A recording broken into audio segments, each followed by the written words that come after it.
Hey guys, welcome to another episode of the Merging Minds podcast. This is your host, Keith Mintz, and today we're going to have a conversation with Sage, who's a business and life transformation coach. So I think there's going to be a lot to learn in this conversation. So let's go have a chat. I appreciate you coming on. I saw that you're a transformation coach, life and business. I want to Yeah, learn more about that. great. Yeah, so transformation work is really the use of skills to dive below the surface to see if there's anything stuck in our unconscious or subconscious that may be derailing our personal success. And, as you know, personal success also can affect professional success and performance and function and enjoyment. And so basically we deep dive so that we can find things that are maybe stopping us or limiting us. And when we find those things, we actually use energetic and spiritual support to resolve them, which is a little different than regular psychotherapy where you can talk about it and process it, but maybe don't actually ever resolve it. Transformation work is using strategies to dive below the surface to determine if there are any unconscious or subconscious blocks to success, performance, motivation, happiness. And when we find them, we use energetic or spiritual support to resolve those, which is unusual, for something like traditional psychotherapy. You go, you talk about it, you Yeah. process it, you feel about it, but you don't really do anything about it. So in transformational work, we actually break through that layer so that we can actually impact it and resolve it so that people can then leapfrog, beyond Yeah. any obstacle. So for the spiritual work, what does that look like? What's an example of like working through that? Yeah. So I work with all sorts of people at all levels of connection to something greater than themselves. So if somebody's really faith-based and more religious, they might get to a memory where, they've had a really difficult bullying experience, and they might call in God or Jesus to help support them and help them feel confident to speak, out against the bully or to, navigate that water. You might have somebody who's more spiritual, not so much religious, and maybe they love the idea of angels or Mother Earth. And so we would call that forth to help provide that level of support. And, every once in a while I work with atheists and bring in the family dog, or the family cat, Yeah. Yeah. anything to provide a sense of comfort or support, so that that version of ourselves or of themselves that is stuck in time can actually be uplifted and move forward. Cool. So is that a matter of like prayer? Um, you know, that's an interesting question. I don't think it's so much prayer as just calling it forth. So when I work with a person like you, we want to deep dive. You've told me, gosh, I'm doing really, really well, but I feel like there's, somehow I'm hitting the ceiling. I want to break through that ceiling. And when we talk about breaking through, there's part of you that just feels like a catching, and so we go to that place and I say, well, where do you feel it? Well, maybe I feel it here kind of in my heart. Well, when you feel it like that, where have you felt that feeling before? How far back in time do we have to go to find that feeling? And maybe there's, a memory from school where you got a great grade, but not the best grade in the class. And that's what you really wanted. And so there's part of you feeling like, gosh, I really just didn't do it. Maybe I can't do it. And so we would move back into that space, and you and I would take our very wisest self back to that version of you, that younger version of you. And we would basically bring messages of hope or motivation or support to that version of you, that younger version of you. But we might also call in, maybe you say, I need the strength and confidence of Archangel Michael. And so we would say, Michael, you're invited to be here and deliver your strength and courage and confidence to this younger version of this poor kid. And, I use guided imagery to help the person really experience and enjoy that impact of feeling empowered and strengthened. And then you deliver a message to that younger version of yourself. I deliver a message. And then we move forward and we try to shimmer out the memories so that its hold on you is less strong than the hold that we have developed in current time. Cool. I see. So I'm imagining I'm closing my eyes during this process, or is it like a meditation? Yeah, I think that many people do because it's easier. If you're looking right at a person, you're kind of stuck in time with them. Yeah. And if you close your eyes, you can imagine probably more adeptly that experience, that memory. Cool. Wow. So do you do any like energy healing as well, or anything like Yeah, that? I'm a Reiki master. So, there are times where I will use Reiki when I work with patients, in person rather than via Zoom. Um, I've done energy healing for about 27 years. Wow. And I was trained in a number of different modalities. Reiki was actually the most structured of those modalities. So it's one of the reasons I like it, because you kind of move through different hand motions and deliver that, and there's a science behind it. And Yeah. so Cool. That's interesting. Have you ever studied metaphysics or gone into that? yes.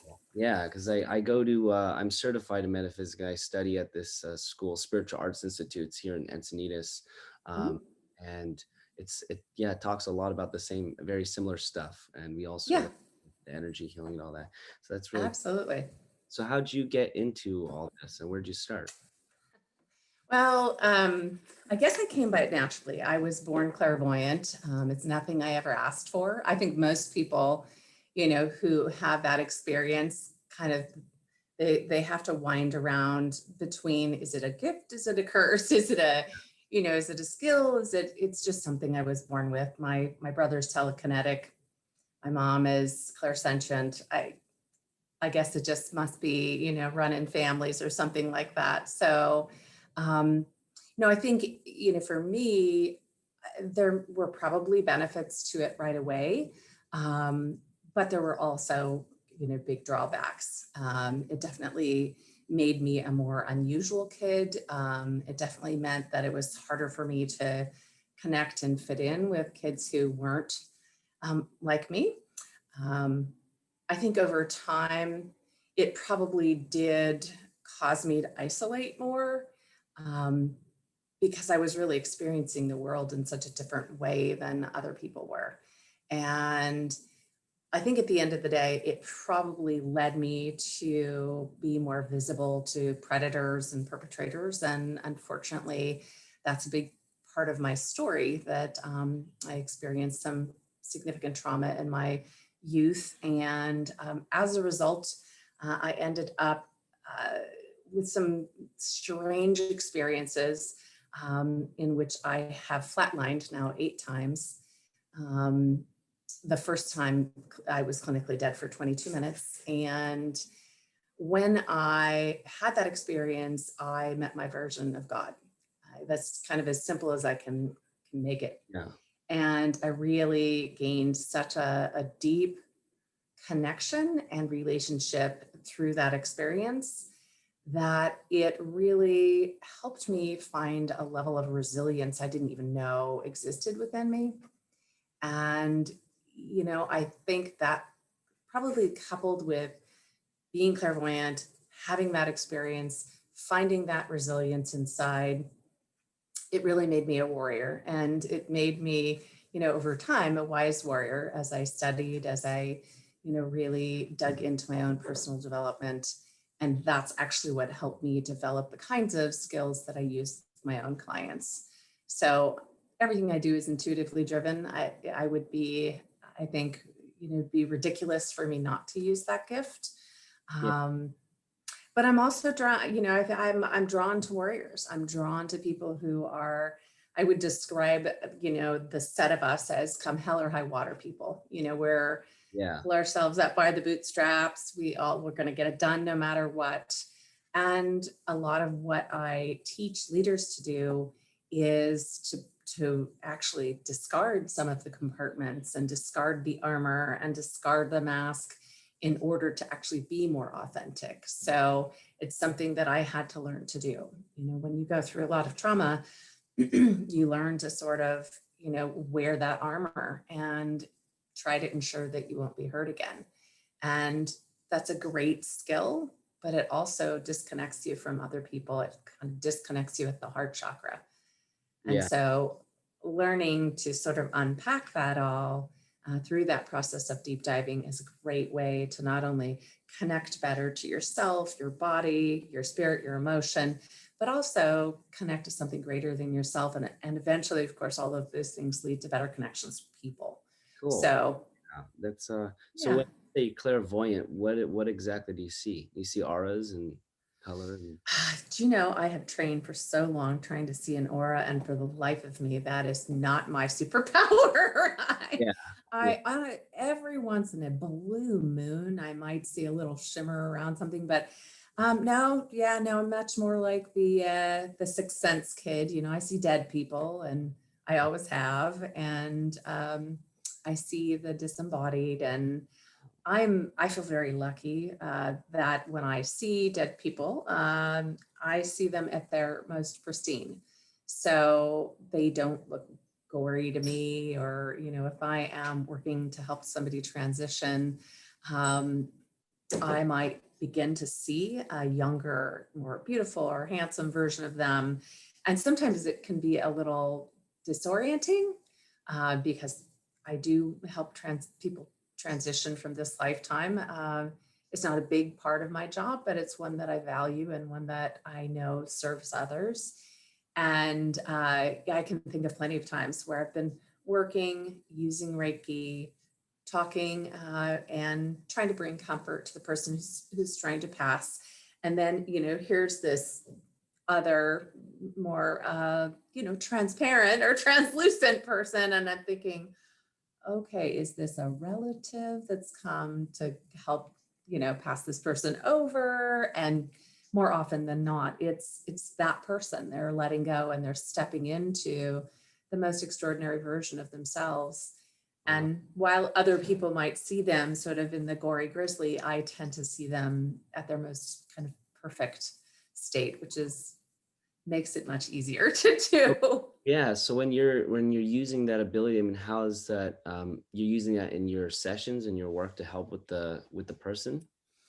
Yeah, I mean, I can't turn it off. I've learned the volume trick, but it's with me all the time. And, if I find that for most people, when I get started with them, it's one of the things we talk about right away. I just let them know I don't ever read without permission. I Mm, don't ever tap into anything. I don't want to be intrusive ever. And, have a lot of integrity about the skills that I use. So I always ask them, if something comes up, do you want me to write it down? Do you want me to make a note? Do you want me to tell you right away? And I would say more often than not, they say, no, no, no, right away. Yes, I'm yeah. going to know that. Functional. I see. Okay. Cool. Well, But, and it's helpful. yeah, yeah, I bet. And when you say you see dead people, are you talking about like their astral body?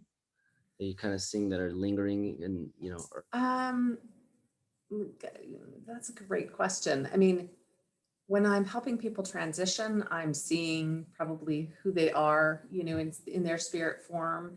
But there are plenty of times I've gone to clear homes where, for whatever reason, they've knocked a portal open, or where the house has been built is unfortunate, and their spiritual bodies are cluttering the landscape, so to speak, or making the house uninhabitable. So it's a small part of what I do now, but it's also something that, if you've ever been in a space that is kind of overtaken by energies other than your own, it makes it really difficult to be clear. It makes it difficult to think. It can be, health wise, it can be very uncomfortable. It can be very stressful if you're sensitive to other energies. And so, having a person like myself come and be able to help pass those energies out of your space, clear the air. I mean, lots of people know how to smudge now, but for those of us who are trained as shaman, then it makes it a little bit more effective, I Yeah. would say. And it's a spiritual practice rather than just waving a stick, waving an herb. Yeah, So definitely. Yeah, this is a very important practice. I think energy is not used a lot in a lot of healing methods and stuff, and it's a big part of our. Because they teach in like the school that I go to, their whole concept is change your aura, change your life, and like your aura is like mm. energy and what you bring to express to this world. So if you could change that, it's like the foundation of you. So that's really cool. Do you ever see past lives? Yeah, I do past life regression. I can do in life regression and past life regression. So it really depends on where the person is feeling particularly burdened. Sometimes people come in and say, well, I want to do a past life regression, and I'll read them just even briefly and say, well, we might want to start with this life, we Yeah, kind of might want to clean up things there first and then see what else comes up. But yeah, yeah. I've been doing that for about So, almost 30 years now. So wow. And what's an in life project? In life, what you just said. that's really just traveling back and yeah, in life regression just means traveling back through the life that you've been living in this body, this go round, and collecting up any memories or any, it's really the nature of the deep dive work that we do in leadership transformation. It's collecting up any memories that are getting in the way, any emotional experiences that maybe haven't been cleared up. Um, any conflicts, any relationship issues that just haven't been dealt with. Yeah, I mean, there are a lot of people that say, like, oh no, I just let it flow off me like water off a duck's back. yeah, And I love the idea, but that so rarely happens. Most people just go, like, okay, I'm not going to pay attention to what's happening. And there's some impact, and they move on thinking that they have not taken anything on. And the next thing you know, they're stressed, they're ill, they're injured, they're snapping at people, they're irritable. And it's because they've had the experience, they just have not acknowledged it. So, right. And gain from it. That's cool. So you said you've done it for 30 years? Have you done all this for like 30 years? yeah, it'll be 30 years next year will be 30 years, 29 years in Wow. January. Do you think this is something you're going to continue doing for the rest of your Yeah, probably.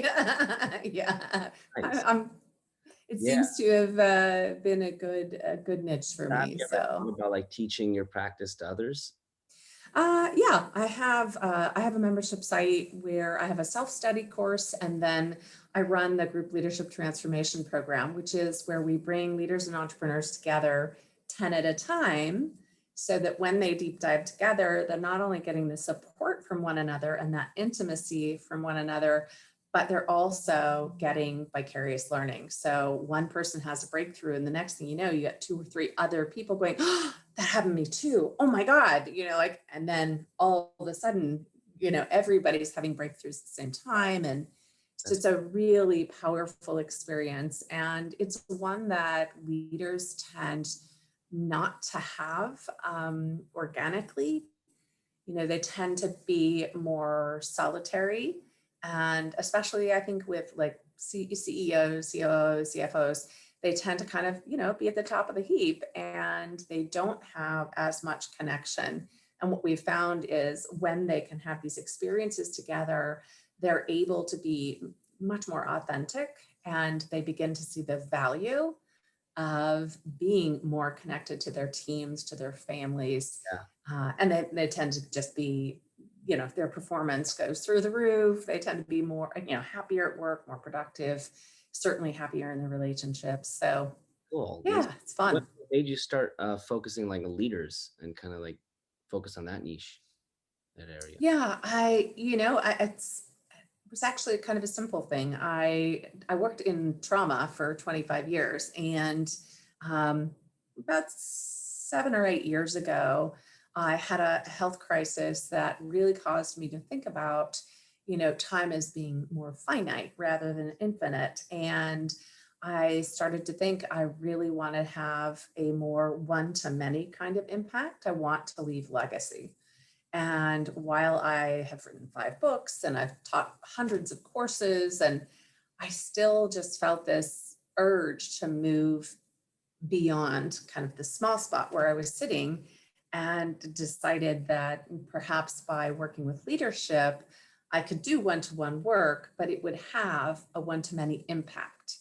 So most of the leaders that I've worked with have not only changed so much in their own demeanor and their own approach, and that has affected their families and teams, but they've also referred a lot of their own team members. I have people who have asked me to come in and do deep dives within the corporation, to take a whole management team and do the deep diving in order to improve corporate culture and morale. So it's helped me, I think, leave that kind of legacy that I want to. When I leave the planet, I think I will have really used those gifts and skills that God delivered to me in a way to impact as many people as I could.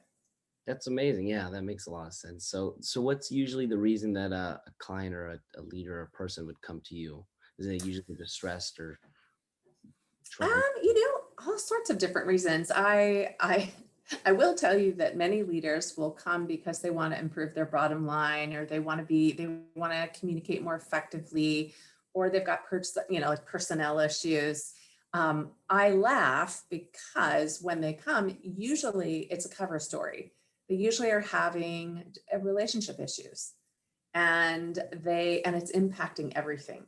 And so they come and they're working on themselves, and they're working on their ability to connect to others. And sometimes they come in for relationship coaching or counseling, and that improves their world of work as well. I think for the folks who follow me on LinkedIn, my guess is that they've seen what I write about authenticity, and about the access to authenticity as being through connection. And it's the thing that probably most greatly improves our communication. So for people who need to deliver a message that can be heard, it often starts just with their own personal connections themselves. Yeah, definitely. That's important. I always say that, like, yeah, it's all because community is the most important thing, but community takes relationships, and good relationships take good communication, and good communication takes self-awareness, and all Yeah. starts with you and ends up coming down to that. Yes. Yeah. So what would you tell people who, like, what's your philosophy in life, or what's the one most important thing that you stand by that you would, tell the world? Yeah, that's interesting. I mean, for me, personal development is what fuels professional transformation, but the entire foundation is connection. And if we can connect to something that's greater than ourselves, then we're fueled by infinite power. If we're just in our own personal bodies, the human only has so much power. Yeah. It's like a battery that's not rechargeable. Once it goes out, it's just out, like even rechargeable batteries, they're pretty good, and they run out. Then you've got to refuel them. And, the divine is infinite. And so if you're plugged into that, you're constantly refueling. You're powered by a source that is so far greater than a human that people can feel it. Part of what I teach is about getting Zen and injecting passion into your work.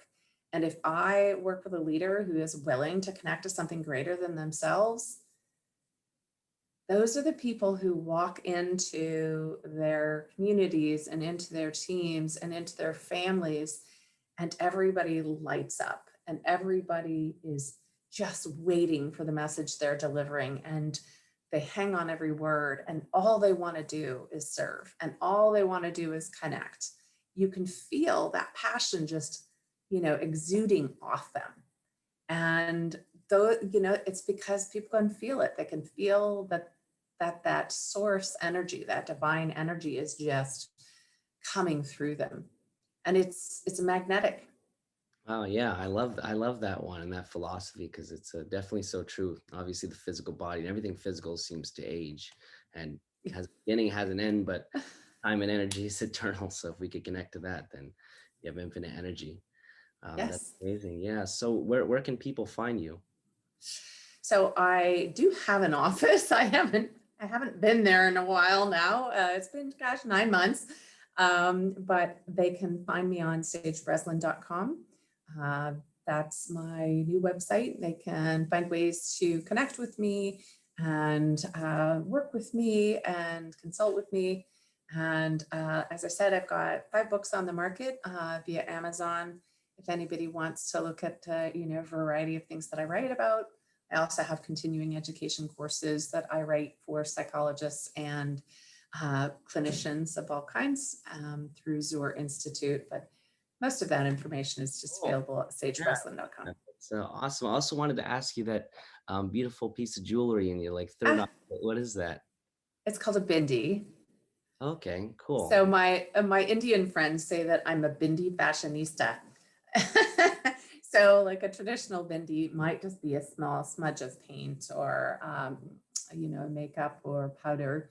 But the younger Indian women love to have some jewels, and for me, it's actually just a reminder of a really important piece of work that I did for myself in my own personal development. And at the time, I had this incredible aha. I noticed within a few minutes that my aha was starting to fade. And I was terrified that I would go back to the person I'd been before, go back to sort of being in the box. And I decided that I would have to do something that would remind me every single day. And I had been to a goddess activation ceremony and we had had bindis. And I remembered that I had a box in my car, an extra box.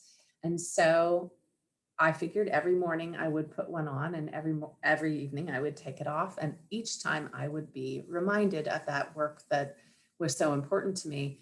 What I didn't really realize was that people would ask me all the time about it. And every time somebody asked me about it, I'm also reminded. So it's been a great way to keep that aha moment alive and to keep reminding myself of the message that I received that day. Oh, that's awesome. Yeah. And this is kind of like back to something, but I had just question came to my mind is when you see dead people, is that something you have to tap into, or do you just kind of see it like talking anywhere or whatever, you just pops there?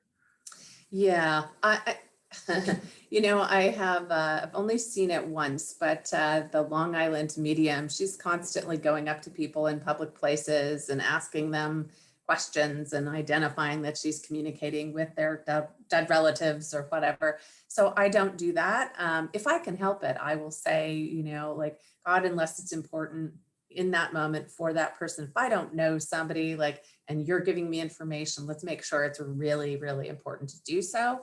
Otherwise, it's more like I said, a rheostat, our Yeah. volume dial. And if somebody is asking for my assistance in that realm, then it's like, okay, well, let me turn it on and let me listen. And sometimes it's a visual, sometimes it's auditory, sometimes it's just a story that comes through. I trained for about 5 years just specifically on getting a better sense of all of that. And then I trained for 10 years as a shaman after that. So um, yeah, and so now I've got probably more than just the clairvoyant skills. I try to tap into whatever sense that it comes through.